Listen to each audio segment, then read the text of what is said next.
lo encuentro súper responsable. Ya no le hizo bien este, pero démosle este otro. ¿Y dónde están las terapias? Yo digo, ¿dónde está el estudio de ellos? ¿Dónde trabajan otro tipo de ya con este paciente ya no se dieron estos medicamentos? Entonces, porque además resulta que el medicamento no es la terapia. Exactamente. Porque no va curando nada. Eso es una especie de contención. Y pregunta, ¿con qué sustento teórico válido podríamos ir a organizarnos y hablar de esto que es tan obvio que uno lo observa? Exigiendo derechos. Pero, derechos por ejemplo, yo trabajo en un programa de salud mental para 7 escuelas en una comuna acá en la región. Y yo he observado llevo 5 años, no, 4 años y tanto en este programa, y he observado niños desde los 4 años que lo empezaron a medicar, y ya a los 7 años no tienen control de su cuerpo, de sus emociones, están totalmente descentrados de sí mismos, es como ya, arriba las manos, abajo, no tienen esta capacidad de poder entender lo que se les está diciendo. Y la escuela valida completamente la palabra de un neurólogo. Es increíble como un neurólogo va a la escuela y en 3 minutos por niño, no más de 3 minutos, les da todo el mismo diagnóstico y el mismo medicamento. Y pasan por filas, así como ya, que pasa el otro, que pasa el otro. Y ahí se invierte un montón de dinero. Y entendemos que, claro, que esto parece un negocio tan perverso como se está haciendo esto y está dañando la salud y lo más terrible es que lo hacen con buena intención. Exacto. O sea, ni siquiera es que el gallo esté cobrando comisión. No, él cree sinceramente que lo que está haciendo es por el bien de la salud de los niños. Yo no sé qué tanto, porque creo que cualquier profesional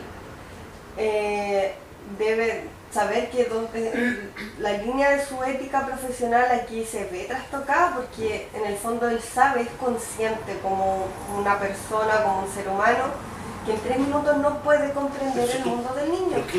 Te digo por qué, porque si tú vas y le dices, oiga, es una irresponsabilidad que usted haga esto, el tipo se ofende. Exacto. Se ofende, dice, pero ¿cómo? Yo estudié para esto, ¿cómo usted, que es profesora, y me ha venido a tampoco en quitar la a mí? escuela uno puede decirlo, porque también te dicen, tú no eres médico. Tú no eres médico, el médico es el que sabe, el médico es el que tiene realmente el poder de decidir qué está pasando en la vida de un ser Se puede humano. entrar a discutir, hay elementos muy poderosos para entrar a discutir el saber que está implicado en eso, ¿sí? El saber.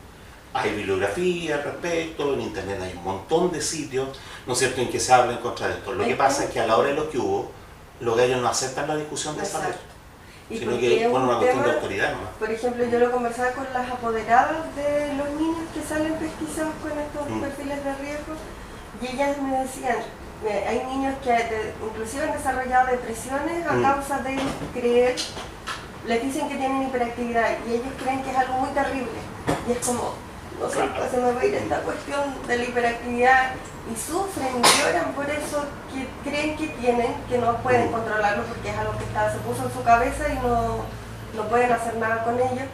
Y los apoderados también en reuniones llorando me dicen, yo quiero a mi hijo, quiero que él esté bien, pero si yo hago algo, si digo algo, la profesora la agarra mala, entonces al final cede todo el tiempo, el apoderado cede para que su hijo puede estar lo más adaptado posible a este sistema educacional que está enfermo. Es una pelea de poder, no de saber. Entonces, ahí lo que hay que hacer es enfrentar un poder con otro poder. Lo que hay que hacer es organizar a los apoderados para que los apoderados en conjunto se opongan. No tenía sentido común. Sí, pero mientras tanto hecho la profesional que hace eso. No, por supuesto. Entonces, no sé si se da cuenta que no hay una discusión racional al respecto. O sea, yo simplemente digo porque a mí me invitan, así como me invitaron a ustedes, me invitan de servicios de atención primaria, ¿sí?, en salud mental. ¿Por qué? Porque el equipo de salud, de salud mental, ¿no? Terapeuta ocupacional, kinesiólogo, enfermera, de repente el psicólogo, ¿sí?, tiene una pelea con el psiquiatra, pero el psiquiatra es médico y dirige el equipo. y entonces no pueden pelear con el psiquiatra porque además están todos honorarios. Y el psiquiatra de repente va y, ¿no es cierto?, no le renueva, sin querer queriendo, el contrato a los problemáticos. Entonces, chuta, a mí me toca ir a hablar, profe, venga usted y hable. Así como y el grupo se empodera así porque va a venir el profe que escribió un libro, ¿no es cierto?, para hablar aquí de esta cuestión. Y el psiquiatra no va. No va a la reunión, no. ¿Te das cuenta? Entonces, chuta, ¿cómo abordar el problema? ¿Sí? Pero en la estadística, por ejemplo, ahora, hoy en día, ¿cuántos niños los tienen en los colegios con este famoso Adadix? Sí, pues. Una cantidad, entonces, no dice nada en la estadística cómo van a hacer que todos los niños van a tener que estar tomando el mismo medicamento, porque no se hace la estadística que no le conviene, si el sistema es anti nosotros. No, pero si ustedes buscan en internet, hay mucha información en contra de todas estas cuestiones. El problema es, como dices tú, en la situación concreta, ¿no? Y en la situación concreta lo que hay que hacer es, primero, formar un sentimiento de comunidad entre la gente que es afectada. Todos nosotros tenemos este problema. Conversarlo harto, para que la gente que tiene rabias así, la junte y vayan después en conjunto. Nos negamos a que nuestros niños sean diagnosticados psiquiátricamente. El problema es un problema educacional, no es posible que de repente, así como hay epidemia de gripe, hay epidemia de problemas mentales, una cuestión que no se sostiene desde un punto de vista médico. ¿Sí? Sí, yo quiero decir al respecto que nosotros somos una fundación que justamente promueve eso. ¿Sí? Hemos trabajado ya no sé cuántos años, 3, 4, 5, 6, justamente tratando de hacer alianza entre nosotros. ¿Sí? Y si bien nos llamamos Somos Asperger o Asperger Temuco, creo que el único problema con el nombre ha sido que la gente que no es Asperger crea que no tiene un lugar ahí. ¿Sí? Pero lo tiene. Entonces, en la medida que cada uno de ustedes sienta o conoce a alguien que lo siente, tiene un paciente, tiene un papá o una familia que necesita pertenecer a un grupo, denle en el nuestro. ¿Sí? Nosotros asumimos el desafío de trabajar por la inclusión de la manera más amplia. ¿Sí? Nacimos bajo el alero y el diagnóstico del Asperger, por eso tenemos ese nombre. Pero nuestra intención no es quedarnos, no trabajar solo por los Asperger, trabajamos en general por la justicia, ¿sí? Por los derechos de las personas. Entonces, ese es un primer llamado. Tenemos la suerte de contar con el apoyo también de un psiquiatra de los tradicionales, pero que de alguna forma le hemos hecho harto sentido y él nos manda a toda la gente. ¿Sí? Y él tiene estos afiches incluso en su consulta y tiene una foto mía y abre el escritorio y se llámenlos a ellos. ¿Sí? Y nos ha dado harto, porque los papás llegan y lo cuentan así, él dice que ustedes son los que saben y nos manda para acá. ¿Sí? Así llegan los Asperger a nuestra institución, pero no llegan otros. ¿Sí? Ahora nosotros no los conocemos a todos, sé que hay estudiantes de psicología, no sé qué más, no sé, tú eres trabajadora social, qué bueno. Entonces, la idea es hacer fuerza justamente porque la institucionalización igual te da un cierto respaldo. ¿Sí? Cuando hemos tenido la posibilidad de ir a un colegio y de decir venimos de esta institución que se llama Somos Asperger a tratar de ver qué es lo que está pasando con este niño, funciona distinto. ¿Sí? Porque ya no es la mamá que se queja, no es la mamá que malcría, ¿sí? No es la mamá que mima al cabrón chico, es una institución detrás. Entonces nos hemos también preocupado, somos súper pocos, ¿sí? Somos muy poquitos, pero intentamos aparecer un poco más grandes. ¿Sí? Nos inflamos un poco y también tenemos algunas buenas alianzas. Entonces hemos logrado resolver algunas cosas a través de alianzas que tenemos con gente del Ministerio de Educación, por ejemplo.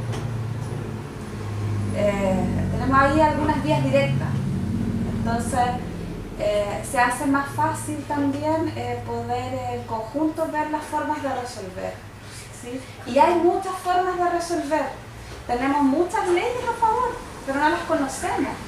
Entonces, por ejemplo, nuestro principal foco es que nosotros hacemos talleres para padres durante el año. ¿Sí? no hacemos terapéutica con los niños porque no somos terapeutas, pero sí los juntamos en varias ocasiones al año y tienen la posibilidad de conocerse y de entender que no están solo en el universo, que es algo que ha funcionado muy bien, y a los papás también. Entonces cuando los papás se conocen y empiezan a darse cuenta también que hay otras vías de salida, les sirve muchísimo. Y también ahí les explicamos, hacemos un poco de reflexión en todos estos talleres que tienen temáticas específicas, pero siempre a la base la posibilidad de reflexionar y de darse cuenta de lo que está pasando, ¿sí? También abordamos de alguna manera toda la problemática escolar y todas las leyes que están a favor nuestro, pero que se encargan de los colegios de que no las conozcamos. Sí. Así es que, bueno, esa es la invitación desde la fundación, y quienes no nos conocen, estamos en Facebook, ahí nos ubican y somos la verdad. Puedes buscar en internet, en Facebook, la página que se llama Locos por tus Derechos. Locos por la Inclusión también existe. Claro, también existe el colectivo Libremente. Y ellos han tratado de hacer materiales educativos al respecto. Entonces tienen un material sobre déficit atencional hecho para padres, ¿no?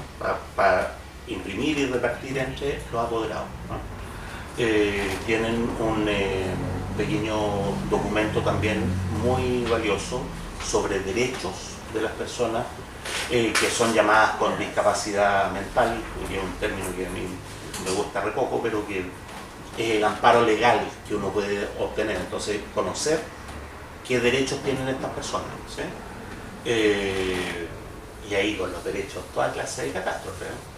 Ustedes saben que existe una ley de inclusión laboral de personas con discapacidad en general, que es la ley 20.422. La ley dice que hay que evaluarla. Entonces la ley se evalúa y se reestructura cada cierto tiempo. Ahora está en proceso de evaluación.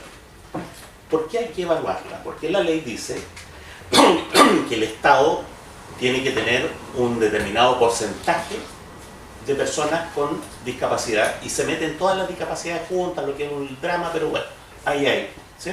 5% de los empleados fiscales deberían pertenecer a estas distintas categorías de discapacitados, ¿no?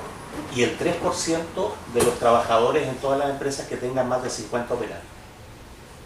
Entonces hay una revisión, evaluación, y se han levantado indicaciones. Y los principales interesados en evaluar el funcionamiento de esta ley son los empresarios.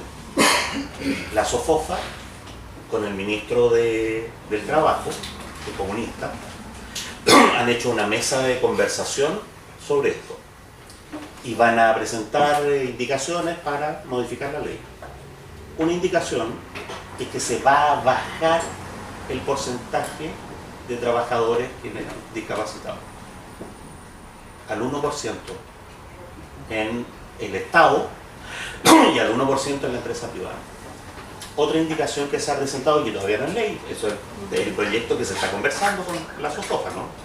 Es que en el caso de la discapacidad mental, la ley autorice a contratar personas que tengan estas discapacidades mentales, pero a prueba. El primer año pagándoles 1/3 del sueldo mínimo. El segundo año, 2/3 y a prueba. Y el tercer año, si no han producido disturbios en la empresa, tienen derecho a pagarles recién el sueldo mínimo. O sea, en la práctica la ley decreta, no sé, porque ningún empresario le va a pagar más del sueldo mínimo si la ley dice usted tiene que pagarle el sueldo mínimo. ¿Se entiende?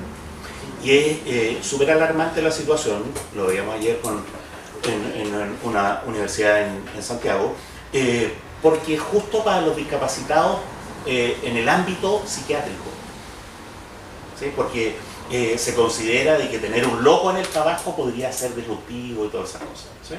Y noten que es disruptivo, pero pagándole un tercio del salario mínimo, los gallos no tendrían ningún problema. ¿Sí?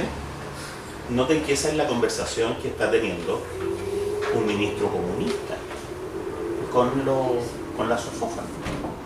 Y han llegado al consenso de mandar esto al Congreso. Entonces hay que llamar un escándalo. Te digo porque en la cuestión puntual uno podría haber una discusión científica al respecto, ¿no? Pero lo que la experiencia muestra es que en realidad hay varias cosas que hay que sacarlas a patadas nomás. A patadas. Y patadas significa los apoderados de un colegio se juntan todos y dicen nos negamos a que el colegio, ¿no es cierto?, diagnostique de déficit atencional a los niños. ¿Se entiende? Ahora, eso, si no es en conjunto, el colegio va presionando apoderado por apoderado.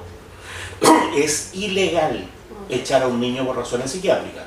Sin embargo, los colegios no necesitan decir que lo están echando. Se les recomienda cambiarle de colegio. Hacen hostigamiento a los apoderados sistemáticos. ¿Sí? Y al estudiante. Incluso al estudiante, ¿no es cierto? Cada vez que hay situaciones conductuales con el estudiante, resulta que el colegio dice, bueno, nosotros le pedimos a los apoderados que lo sacaran del colegio y no lo han sacado, por lo tanto la culpa es del estudiante, la culpa es de los apoderados. Y eso uno puede reclamarlo. Pero resulta que como funcionan las cosas en este país, reclamar al Ministerio de Educación sale más fácil cambiar el cabro chico de colegio. Entonces es una cuestión que no se puede resolver individualmente. Hoy día es más rápido, ¿sí? Y el Ministerio siempre se pone a favor de los apoderados, además. Eso es interesante saberlo. Que el Ministerio hace lo posible por darle el favor a los apoderados. Entonces reclamar tiene sentido.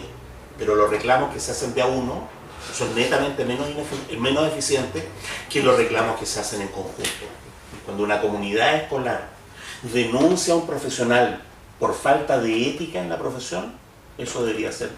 Y yo creo que ahí el Ministerio al tiro salta una situación que hay que resolver. Y las faltas a la ética son flagrantes. Flagrantes. ¿Sí?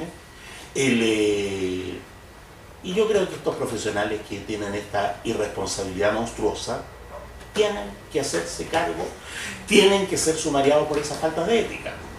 Uno no puede decir al revés, no, pero es que no sé si saben, pero en los hospitales a la gente le piden cuotas de diagnóstico. No sé si saben eso, que a los médicos les piden cuotas.